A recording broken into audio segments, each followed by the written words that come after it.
And here now to discuss more, we have Republican Congressman from Arizona. He is a member of the House Freedom Caucus. Congressman Trent Franks, thank you so much for joining us. We do appreciate it. Thank you. So you're looking at what's going on here, sort of on both sides of the border. We have Speaker Ryan. He's leading this Republican delegation to Texas, as you have U.S. officials over in Mexico as well. But this is about the cost of the wall along the border. The price tag has been estimated at being very high. What are your thoughts on that?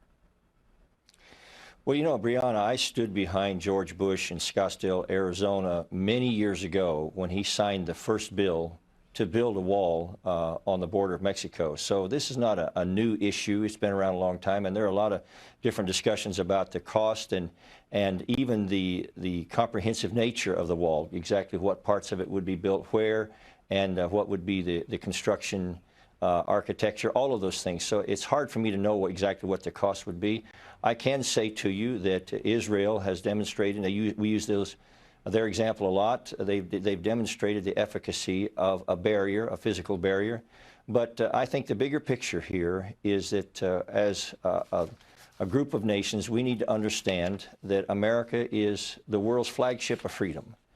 And if we don't have a secure border, that hurts everyone in the long run. But what do you do if it costs? I mean, if this costs dozens of billions of dollars, and I hear you saying, you're saying maybe part of it is a fence, maybe part of it is a wall, there's going to be a barrier, but this comes at a steep cost. And obviously Republicans want to go back, many of them, I'm assuming you do, to their fiscally conservative roots. What do you do about that cost? Well, you know, I haven't changed my mind about being fiscally conservative, and I appreciate the assumption. It turns out this time it was correct. But the reality, Brianna, is that we have to measure all of the costs, ancillary and otherwise, and make the best decision that we can. But I can suggest to you that there are national security implications here for a porous border. You know, we sometimes used to make the point that, you know, if someone wanted to smuggle in a dangerous weapon, even a nuclear weapon, into America, how would they do it? And the suggestion was made, well, we'll simply hide it in a bale of marijuana. And so the implications of a porous border have national security dimensions that are very significant and that bear a lot of consideration when we talk about costs.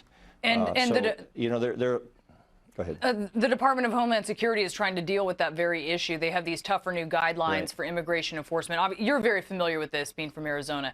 Senator Chuck Schumer said in a statement, quote, "This is a waste of limited resources, disrupts our economy, does nothing to keep us safe, and makes everyone a target, causing panic within the immigrant community."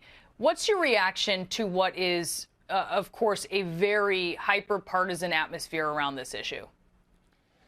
Well, first, in all due deference, that sounds about like something Senator Chuck Schumer would say, to try to exaggerate the equation and to try to bring chaos to it. The bottom line is, well, we but need there to all is work panic. together. I mean, and I'm sure you know this, being from Arizona. There is a lot of concern, and you're talking about giving local authorities expanded abilities, local law enforcement even, to essentially deport or detain. I mean, you have to admit there's a lot of concern around that. But that's been something that has been around a long time. I mean, well, no, these are expanded. I mean, this is different. These guidelines are different. Well, part of the panic here is the media overstating and confusing some of the things that are actually happening here. And if you look at what the Trump administration's actual policies are, their actual activities are, it's focusing but that's on what we're those doing. I mean, we're looking damage at to the country, and I don't think that the media is accurately portraying what the real situation is. Well, no, but we are. I mean, you heard, Congressman, you heard me describe it right there, and you tell me if this is incorrect. DHS regulations that give expanded ability to local law enforcement on this issue. I mean, what is being misrepresented about that description? Well, for 50 years or more, federal law allowed people, it even required people to have documentation with them for 50 years. And so all of a sudden now, when we take a closer look, and we have to have local officers, local law enforcement involved. Otherwise, we simply don't have the reach from the federal But you're right, it government's is all of a sudden, because this is a new expansion of power, of immigration enforcement power that empowers states and empowers local law enforcement. So I hear you're saying that this has always been in effect, but this is new, and this is additional to what was in effect. I'm saying that the federal law has been in place for a long time. It's how that was enforced, and I will make no argument with you that there is a different president, there's a different administration in place, and yes, the law is being more clearly enforced at the present than it was before. My contention is that before, when Barack Obama just kind of stood by and let whatever would happen, that it endangered this country. And when you endanger America, he deported more people than George W. Bush. Well, I'm sorry, say that again? He deported more people under his administration than George W. Bush did. Well, I don't know what all the numbers are, but if you're suggesting I'm telling you the numbers. He had 3 million something, and George W. Bush. Border security than Donald Trump. I am telling you the numbers. 3 million deportations, 3 million something, and George W. Bush had 2 million something. So now tell me that Barack Obama was more committed to border enforcement than Donald Trump. You tell me what you make of those numbers of greater. You said he stood by. You said he stood by. And I'm just telling you the numbers of deportations. I'm suggesting to you that Barack Obama's border security was something that, in my judgment, was dangerous to this country. And I continue to stand by that. And, you know, I'm married to an immigrant wife. So this notion that everybody that is committed to border security is somehow racist or hates other people is a disgrace. And it's just not true. And I'm committed to doing everything I can to see freedom for all people in all the world, and I want to see immigrants come here legally and be a part of the greatest enterprise in freedom in the history of the world. Well, look, and I just want to be clear, Congressman, and look on this on reasoned basis rather than what I'm seeing here in this interview. That was no suggestion that I was making. I guess I'm just thinking, if you're looking back at President Obama, and if you do look back to George W. Bush, he proposed a comprehensive immigration plan that included what you and many Republicans would consider amnesty. But this was a comprehensive plan. I mean, you're saying Obama stood by. Sure there was. And there was disagreement on that. I'm saying that there was a bill signed to build the border wall, and Obama ignored that.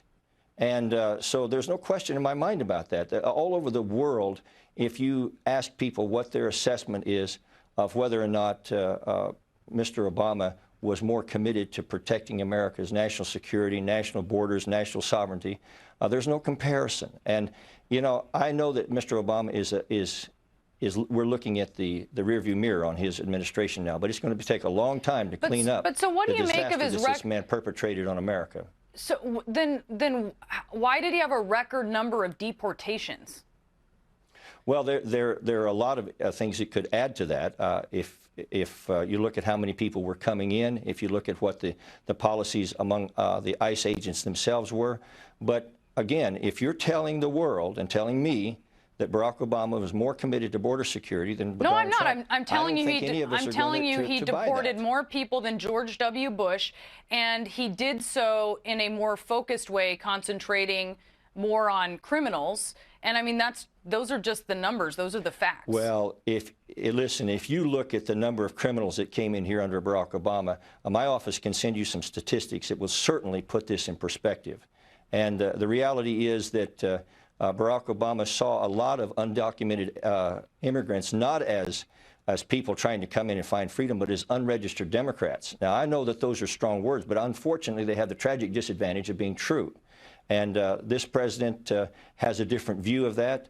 That doesn't mean that there's not going to be disagreements among the Republican Party with some of the specifics. But right now, what I see Donald Trump doing is emphasizing America's national security, emphasizing border control. And it's been said 1,000 times. But in order to, if you have a patient coming into the emergency room, you got to stop the bleeding before you can do the other kinds of surgery. Well, Congressman Franks, we appreciate you being with us to discuss this. I am going to be looking for those statistics that you promised, as well as what you said about unregistered Democrats. I'll be putting that up on. I'll be putting that up on Twitter just to make sure, so we can continue this conversation on social media. My promise is to send you statistics related to criminal aliens under the Obama administration, and I appreciate the opportunity. Compared to the Bush administration. All right. So we'll see that. Well, I didn't make any promises that. You're making the comparisons. I'll send the statistics and let your people make their own decisions. How's you're that? saying you're saying more people came in. So your only comparison No, you're saying that. No, you said that. You said more people came. You said more people, criminals. I'm saying that Barack Obama's. Okay, you send me that. I'll compare it to the past, and we'll see if there is a trend, because that's obviously, we need to compare some apples to apples. I appreciate your analysis today. Thank you, sir. I do appreciate it as well. Thank you, Congressman Franks.